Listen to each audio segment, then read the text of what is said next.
YouTube channel टुक टुक eight mama's time. आज हम जानेंगे कि आप अपने डिलीवरी बैग में क्या चीज़ें रख के ले जाइए अगर आपकी डिलीवरी ठंड में है, यानी कि दिसंबर, जनवरी और फरवरी में अगर आपकी डिलीवरी है।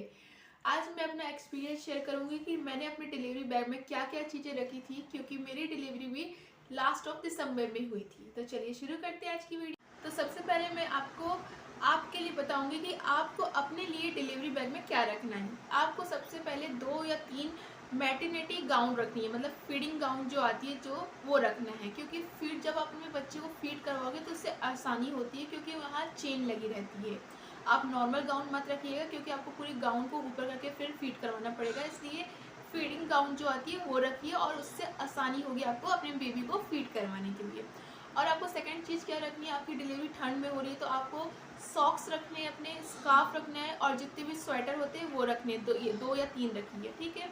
और आपको एक ठो ब्लैंकेट रख लेना है।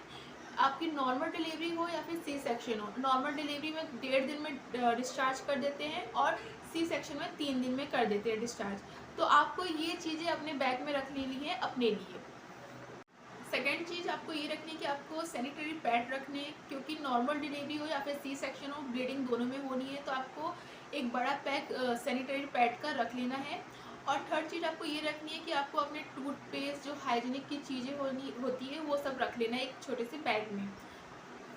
आपको अपनी डिलीवरी डेट के 1 महीने पहले ही आपको ये बैग तैयार कर लेना है, क्योंकि डॉक्टर जो डिलीवरी डेट देता है उसमें एग्जैक्ट डेट में डिलीवरी नहीं होती, उससे 1 महीना पहले या फिर 10 या 20 दिन पहले हो जाती है। क्योंकि मेरी डेट थी 26 जनवरी, मगर मेरी डिलीवरी 1 महीना पहले ही हो गई थी। तो आपको 1 महीना पहले ही अपना बैग तैयार रखना है। अपने लिए आपको सिर्फ इतना ही रखना है। अब हम बात करेंगे कि बेबी के लिए आपको क्या क्या तैयारी करनी है। बेबी के लिए बहुत कुछ रखना पड़ता है, मैंने भी बहुत कुछ इसके लिए तैयारी की थी। 1 महीना पहले से ही मैं तैयारी करने लगी थी कि इसके लिए क्या रखना है क्या नहीं रखना है। तो चलिए शेयर करती हूँ मैं आपको। तो बेबी के लिए सबसे पहले मैं ये बताऊंगी कि आपको लंगोट रख लेनी है, कम से कम 20 से 25 पीस रखने हैं आपको लंगोट के, और साथ में एक डायपर का ही पैक भी रख लेना है। मैंने क्या किया था, लंगोट के 20 से 25 पीस रख लिए थे, मगर मेरे डॉक्टर ने क्या बोला कि डायपर लगाना है, मेरे डायपर का पैक रखा नहीं था। आजकल हॉस्पिटलों में जैसे बेबी पैदा होते हैं उनको डायपर ही लगा देते हैं, लंगोट तो बहुत कम ही लगाते हैं। तो इसलिए आप लंगोट भी रख लीजिए और डायपर का पैक भी रख लीजिए। एक छोटा डायपर का पैक आता है उसको रख लीजिए, क्योंकि जैसे बेबी पैदा होता है डॉक्टर डायपर ही इसको लगा देते हैं, ठीक है। लंगोट हो गया, डायपर हो गया। अब सेकंड चीज़ ये हो गई कि आपको जब बेबी होता है तो उसको अगले दिन नहलाते हैं तो आपसे ही साबुन मांगेंगे, शैम्पू मांगेंगे। तो आपको हिमालय का जो किट आता है, गिफ्ट वाला किट आता है, उसको ले लेना है। उसमें पूरा साबुन रहेगा हिमालय का और शैम्पू रहेगा, उसमें मसाज ऑयल भी रहेगा और क्रीम भी रहती है। तो आप एक हिमालय का किट ले लीजिए और उसको हॉस्पिटल में रख के ले जाइए, क्योंकि अगले दिन आपसे नर्स मांगेगी आपके बेबी को नहलाने के लिए, तो आपको ये उनको प्रोवाइड कर। अब आपको जब नहाने की बात हो ही रही है तो आपको बेबी के लिए एक टॉवल रख लेना है, क्योंकि नहलाने के बाद पोंछने के लिए टॉवल लगेगा। एक बड़ा टॉवल रखना है और 4-5 तो छोटे हैंकी रखने हैं, क्योंकि अगर आपका ब्रेस्ट मिल्क अगर नहीं आता है तो फॉर्मूला मिल्क अगर नर्स पिलाती है तो जब पिलाती है तब उससे मुंह से, बेबी के मुंह से क्या होता है, दूध गिरता है, तो उसके यहाँ हम क्या लगाते हैं, बिब लगाते हैं या फिर हैंकी लगाते हैं। तो आप बिब भी रख सकते हैं या फिर हैंकी भी रख सकते हैं। मैंने हैंकी रखे थे, 5 हैंकी रखे थे, तो वो काम आए थे। आप एक बड़ा टॉवल रखिए, 5 तो छोटे हैंकी रखिए, ठीक है।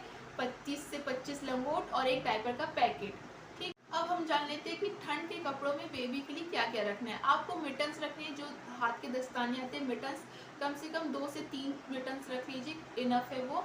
और जो सॉक्स रहते हैं बेबी के वो रख लीजिए, और जो हेड कैप आती है जो कॉटन की सॉफ्ट वाली रहती है वो कैप रखिएगा बेबी के लिए, ना कि वुलन वाली रखिएगा, क्योंकि वुलन वाली जो है बेबी को इरिटेट करेगी इसकी स्किन को। बेबी की स्किन बहुत ज़्यादा सेंसिटिव रहती है जब वो पैदा होता है, तो इसलिए आप कॉटन की सॉफ्ट वाली कैप रखिएगा। हाँ, तो कैप हो गया, मिटन हो गया, सॉक्स हो गया। अब हम बात कर लेते हैं कि स्वेटर कैसा रखना है, कौन सा रखना है। आपको इनर रखना है। इनर जो आते हैं बेबी की सेट वाले आते हैं, ऊपर का भी रहता है नीचे का भी रहता है, 3 इनर रख लीजिए। आप हो सके तो बटन वाली लीजिए इनर, आप बिना बटन वाली मत लीजिएगा, क्योंकि बेबी बहुत डेलिकेट होते हैं, उनको ऊपर से पहनाने में बहुत दिक्कत होती है, इसलिए बटन वाली रखिए, वो बहुत ईजिली बेबी को पहना सकते हैं, ठीक है। आपको 3 पीस इनर के रख लेने हैं। और आपको कॉटन की बनियान रखनी है, जो कॉटन की वेस्ट आती है वो रखनी है, 3-4 ठो, ठीक। आपको 2 जोड़ी स्वेटर रखना है और 3 जोड़ी इनर के रखने हैं। और कितने कपड़े रखने हैं आपको, 4 से 5 जोड़ी कपड़े रखने हैं, इतने सफिशेंट रहते हैं बस बेबी के लिए। एक और इम्पॉर्टेंट चीज़, आपको स्वेडल सीट रखनी है। स्वेडल सीट क्या होती है, बेबी को जो लपेटने के लिए कपड़ा होता है आपको वो रखना है। कम से कम 2 से 3 कपड़े रख लीजिए आपको स्वेडल सीट बेबी को स्वेडल करने के लिए, क्योंकि बेबी जब पैदा होता है तो उसको लगता है कि वो माँ के पेट में ही है। तो आजकल क्या करते हैं, बेबी को लपेटते हैं एकदम अच्छे से, तो उसको क्या बोलते हैं हम, स्वेडल सीट बोलते हैं। तो आपको रखना बहुत ज़रूरी है स्वेडल सीट अपने बेबी के लिए, ताकि उसको महसूस हो कि वो अपने माँ के पेट में ही और वो ना डरे।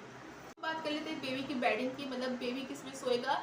हॉस्पिटलों में बेबी को अलग रखा जाता है, माँ से एक झूले में डाला जाता है। तो उस झूले में आप बेबी को ऐसे तो लेटा नहीं सकते, उसमें एक बेबी का सोने का सेट आता है। आप दुकान से, किसी भी दुकान से परचेस करेंगे मिल जाएगा आपको, बहुत ही किफ़ायती दाम में मिल जाता है। मैंने 350 रुपये में ख़रीदा था। उसमें क्या रहता है, बेबी का एक गद्दा रहता है और छोटे छोटे तकिए रहते हैं, उसके बीच में बेबी को सुलाया जाता है और उसमें नेट लगी रहती है ताकि मच्छर या फिर कीड़े कुछ भी ना हो। और आपको बेबी को उड़ाने के लिए 2 ब्लैंकेट रखने हैं, कम से कम 2 ब्लैंकेट रखने। लास्ट में एक और इम्पॉर्टेंट चीज़, आपको 1 महीना पहले तो इसको तैयार नहीं करनी है, मगर जब आप हॉस्पिटल जाने वाले हैं उससे पहले आपको तैयार कर लेनी है कि कटोरी चम्मच जो आते हैं, आपकी नॉर्मल डिलीवरी हो या फिर सी सेक्शन हो, आपको मतलब तुरंत नहीं देते हैं ब्रेस्ट फीड करवाने के लिए। सबसे पहले नर्स ही उसको फीड करवाती है कटोरी चम्मच से, फॉर्मूला मिल्क से। तो डॉक्टर आपको बोलते हैं कि कटोरी चम्मच लेके आने के लिए, कम से कम मेरे को भी बोले थे 8 से 10 कटोरी चम्मच लाने को बोले थे, क्योंकि बेबी को हर 2-2 घंटे में फीड करवाना पड़ता है।